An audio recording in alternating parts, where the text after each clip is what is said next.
if he had won the Texas A&M game, or even you go back further, the South Florida game, yeah, you can start making some arguments. But there's just there doesn't seem to be a path forward there. But you can't really do that during homecoming week. And so I think the fact of the matter is that when the Florida job comes open, it will immediately be the best job probably on the open market. I think it's them and Penn State is probably a tier of their own. They're the top tier jobs that are open. Now, Florida State comes open. If Auburn comes open, then you start to get into some of those same coaches that would be potentially competing for this Florida job. You look at, Auburn, the big Lane Kiffin documentary that came out a few weeks ago seemed to point that Lane was in the process of potentially going to Auburn when they ended up with Hugh Freeze, but was basically, the mind was changed on Lane Kiffin in the 11th hour. They had decided, the Kiffins, his daughter, I think, came to him and had done like a big PowerPoint type presentation on why we should stay in Oxford, why Ole Miss is where we want to be. We just got reconnected. We don't want to move again. And so I get it. I think that if that job comes open, there has to be a severe sense of urgency out of the administration here at the University of Florida if they're going to make a move. If that Florida State job ends up coming open like Norvell, there has to be a sense of urgency. But with Penn State, and especially if you buy into the rumors of it being Matt Rule's kind of job to lose, so to speak, you're not really competing with them for the head coach that you want. I think if you asked fans, we've been asking them all week. We've been talking in the YouTube comment section. One of the things we've talked about, Lane Kiffin. We talked about, obviously, Kirk Cignetti. We've talked about Marcus Freeman. Those are kind of the two exceptions to the rule, so to speak. But you start looking at some of the other guys. I've heard a lot of people, Eli Drinkwitz. There are certain names that excite me if I'm a Florida fan base.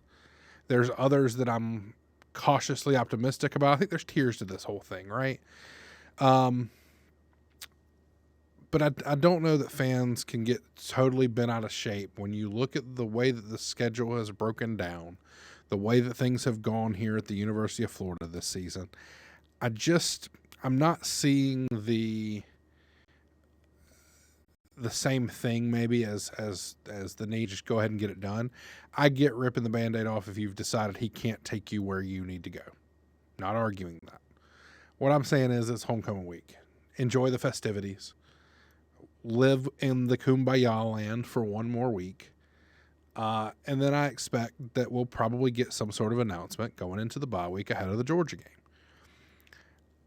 I do think it's interesting that you go into your biggest rival with an interim head coach. And that, look, we've seen it before. Teams can get an incredible bump in excitement. They can get a bump in level of play just by having some new life breathed into them, even if on the interim basis.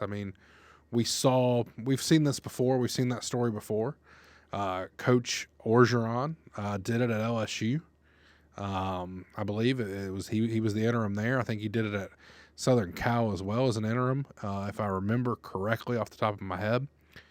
But even this season, we've seen the bump at UCLA. UCLA fires their head coach, and then they go out and there's a reason James Franklin is out of a job this week. A lot started with UCLA. If you're a Penn State fan, you can live with James Franklin losing to Oregon in overtime. What you can't do is follow that up with a 42-37 loss. And let me tell you, 42-37 looks a lot better than what that game actually was. It took Penn State scoring 30 of their 37 in the third and fourth quarter to make that look a lot more respectable than it was. Nico Iamaleava ran for over 120 yards against a Penn State defense that a lot of people thought was one of the best in the country. But UCLA wins that game. And then this past week, they turned it around, and you think, well, now they got to go on the road to Michigan State. This is a team that UCLA, if you go back into the first couple weeks of the season, UCLA had lost by like 33 to Utah, lost by 7 to UNLV, who UNLV was coming off of they had just squeaked by like an FCS school the week before. Then they get curb stomped by New Mexico, and then Northwestern beats them 17-14. So their season quickly had gone up in flames. And UCLA, with the new interim head coach, goes out with some play calling changes and this new offense.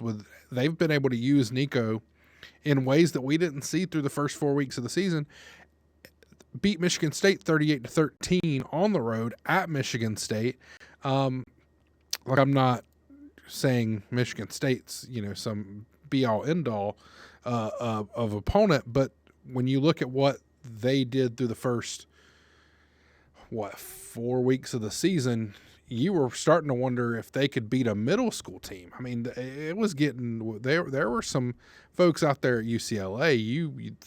They were worried. You can't tell me they weren't. I mean, they had losses to teams that they never should have lost. When you think of the quarterback that they went and got, Nico is supposed to be one of the best players in the country coming into the season. When he was at Tennessee, I think a lot of people thought if he sticks it out there, he could have been in the Heisman race, or at least, in the argument for being one of the top quarterbacks in the SEC, just because in a lot of ways the SEC's turnover at the quarterback position has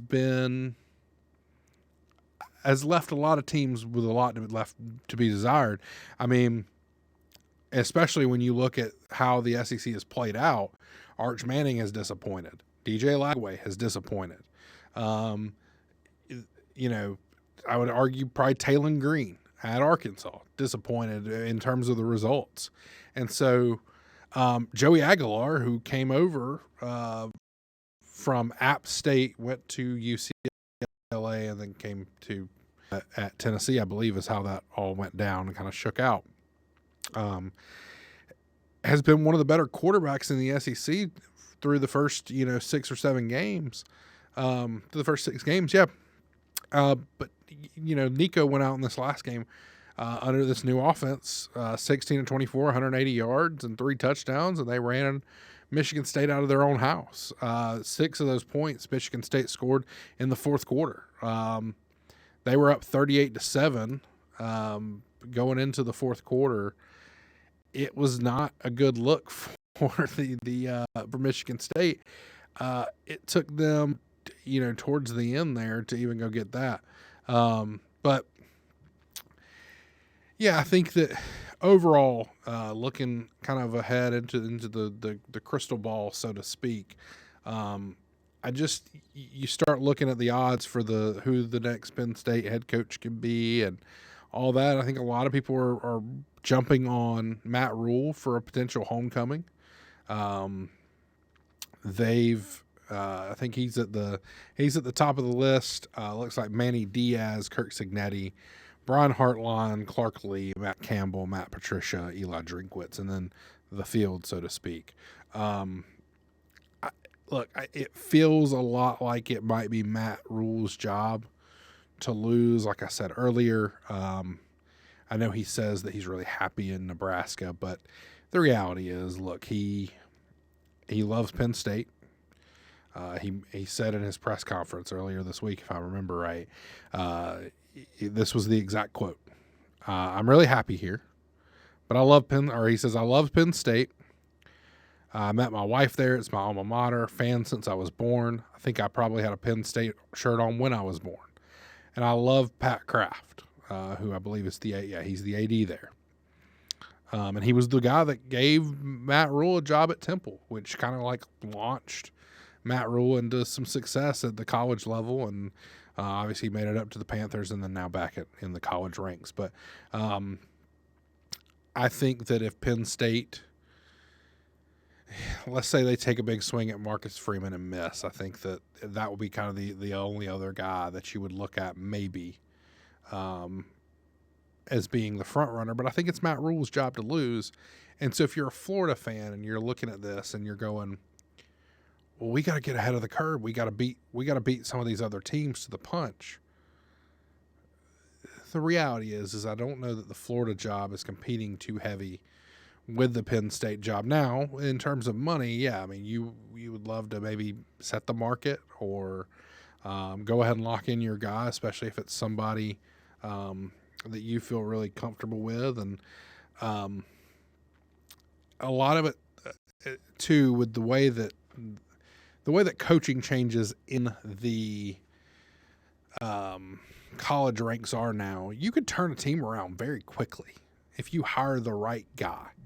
I think if you are a Florida fan right now, you understand that this is the most important hire, probably maybe in school history for the head coaching position, because it something we talked about yesterday in the YouTube comments was that since the playoffs have started, the playoff era, so to speak, your big rivals, some of your biggest rivals, Florida State's made a college football playoff, probably should have made a second one. The Jordan Travis year, they were undefeated. He gets injured. The committee leaves them out for Alabama. Then you look at LSU. They've been to one. They've won a title in that run. The Tennessee is another one that they made it last year under Josh Heupel. And then, of course, the big one is Georgia. Georgia's been to it 4 times. And you can make an argument. There's a couple times in there that they were the last team left out. So, I mean, they're right there in the hunt every single year. And now that you've got a 12-team playoff, Georgia's going to be in the hunt pretty much every single year, along with I would guess Tennessee's probably going to be right around that area. Alabama is obviously always going to be in the discussion. LSU still in the discussion even this year, even though they've had a kind of disappointing start to what they thought was going to be a season where Brian Kelly was going to finally show us that he could go out and win a big game. When you think of all of that and the fact that Florida hasn't been to a playoff yet in the playoff era, it's been 10 years. In fact, if you really want to single it out, Georgia has 4 playoff appearances in the same amount of time that if Billy Napier is fired and Florida hires another coach, they will have had the same number of head coaches as Georgia has playoff appearances. That's not a statistic you want to be looking at if you're a fan of the Florida Gators. Do you really want your biggest rival to be sitting there with the same number of playoff appearances in a 10-year stretch as you've had to go through head coaches? That's not and frankly, it could get worse. I mean, they could have more playoff appearances very soon with 5. If they're able to navigate their schedule out this year, they could be in it for a 5th time. Florida's looking at another era of a new head coach in that same. They've been through McElwain, they went through Mullen, and then obviously with Billy Napier now and potentially going into a 4th. But even right before that, Muschamp gets fired, I think either the year of the playoff or the year, I think it was 14. The playoff, I think, launched in 14. So it was either his last year or it was McElwain's first years when the playoffs started. But you've gone through 3 coaches at this point, about to hire a 4th potentially if and when Coach Napier is let go. That just screams that this is how important this hire is, because you've got to play catch up. The brand is still the brand. There's a reason this job is still one of the best jobs that will come open during this cycle. Even if Florida State and Auburn do come open, which is possible, Florida still has the brand recognition. I think Florida would still be the top job, but you would be competing with some schools for the same guys. The price of the coaches would go up. I think that when you really break it all down, you start to see that whoever takes over next has got to be a home run hire, not just for Scott Strickland, but this is for the fan base. You've got to get this hire right. You can't go through another head coach over the next 4 years while Georgia, Tennessee, LSU, Alabama, and some of these other teams that are on the cusp. I mean, Miss South Carolina on the cusp last year of making the playoff. And then you've got the newcomers to the SEC. Texas A&M probably going to make a playoff run this year for their first time under new head coach Mike Elko. New in the sense that he's been there a couple years, but relatively new. Again, during that same 10-year span, you're looking at guys who are all those teams. You look through that 10-year stretch, all of those teams I named went through at least one head coach. Some of them went through a couple, but they all made a hire that completely changed the dynamics of their program. Kirby Smart came in after Mark Richt. Mark Richt is probably the best example of what James Franklin just went through. 10 years of being at a program and doing exactly what you're supposed to do, win 10 games a year, make what would have been in Mark Richt's time the playoff, so to speak, the New Year's Six Bowls. Made a lot of those. Made the SEC championship every now and again. Did all those things, very similar to James Franklin.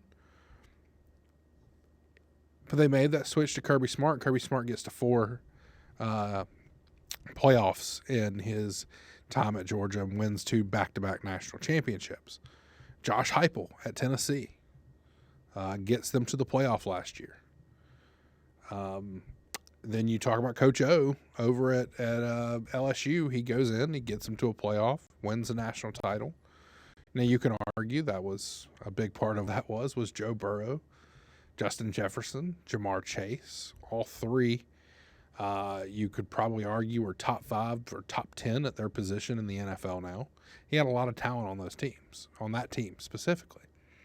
But he did. And then, of course, they went and got Brian Kelly after a tumultuous ending to that. But still, they made the right hire at the right time with the right players in place, and they won a national championship.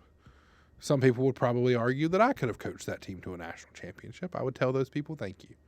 But you start looking at it, and you have to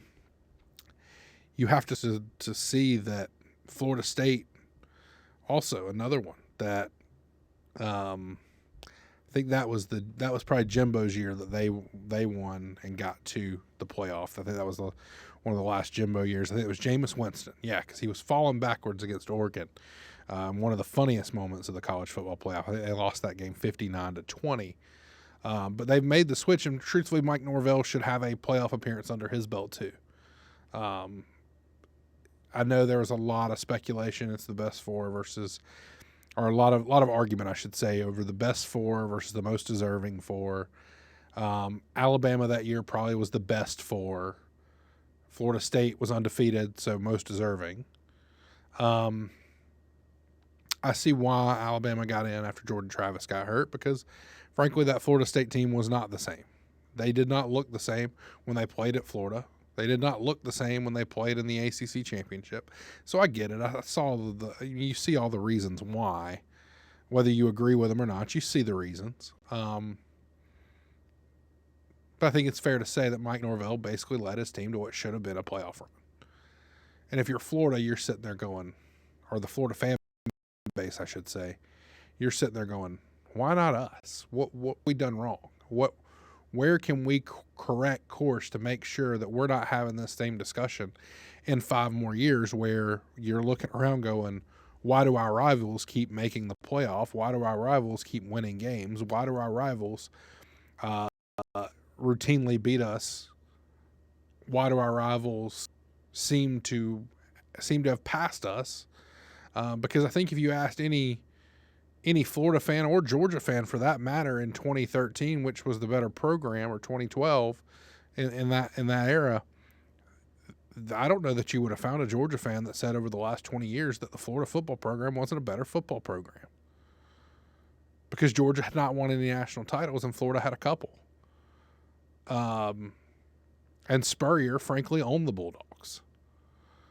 So, but now Georgia's in a great position. They've got their guy.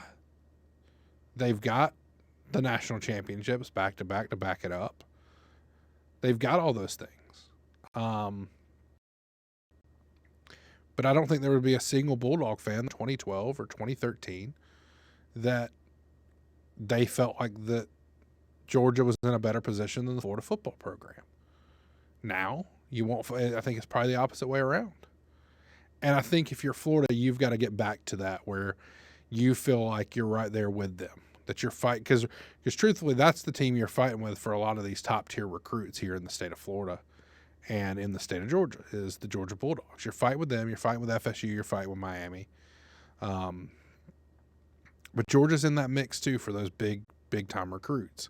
Kirby Smart's figured out a way to go get some of the best players in the country outside of the state of Georgia. And look, both of these states are recruiting hotbeds. It's also why this job continues to be so appetizing for a potential head coach. It's why somebody like Lane Kiffin would look and go, look, if I can get these kids to come play at Mississippi, and I'm doing a lot of it through the portal, what if I can bring my portal acumen over to Florida and recruit there? Because he had success recruiting in Florida. We know that. He rebuilt was it Florida Atlantic. So he's got some history in the state too. So I think you start looking at it. Lane Kiffin makes a ton of sense. There's a few other guys on that list. I know there's a lot of guys that have their wish list. My best friend is a big Gators guy. He's got a wish list. He talks about it quite often. He updates that list quite often.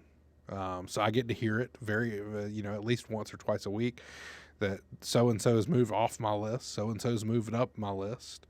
And, for him, it's pretty straightforward. It's, he thinks that you got to make the call to Dan Lanning, make Dan Lanning say no. He probably will. Not many people are leaving the Phil Knight money train over at Oregon. Then it's Lane Kiffin. Then it's, so there's some guys on that list. I think Marcus Freeman's on there for him, and Kurt Signetti. I get it. I hear it from my Florida friends all the time. They're ready to just move forward. They're ready to build this program back to what it was. And look, this program has a history of being a great football program. And I think that, the fans are justified in wanting to make sure that this gets back to that point, because you don't want to see the teams you hate raising a championship trophy, or you don't want to be sitting there celebrating New Year's having to watch Tennessee in a playoff game. You want to be a part of those. And so far, it just hasn't happened for Florida. They haven't made a playoff. And I think that, and you've gone through now potentially heading into a fourth coach. This hire has to be the right one. And I think there's the market for high quality coaches is going to be a good one. I think you're going to have your pick of the litter, so to speak. There's a lot of perks to being the head coach at the University of Florida. I'm interested to see how things are handled the rest of the year. I know I got off to the start of saying it seems like you wouldn't want to fire a head coach in homecoming week. I think that's the right call. We'll see how much longer past homecoming that stays, if it's the bye week where they may make the change, or if it's after Florida State, or they even give them a chance to try to win out and see where if you land at 8-4, maybe you see where you go from there. I don't know how fans would accept that, but I could at least understand it if it happens. But you look at the schedule, it doesn't look good. And so if the decision's already made and you've decided that he's not the guy to be able to take you to the playoff, I think Steve Russell said it yesterday. Cut bait.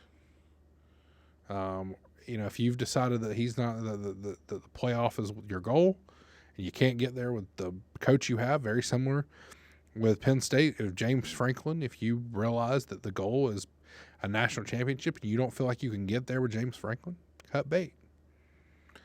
It's just a matter of when, not, for a lot of these coaches now, it's going to be a win.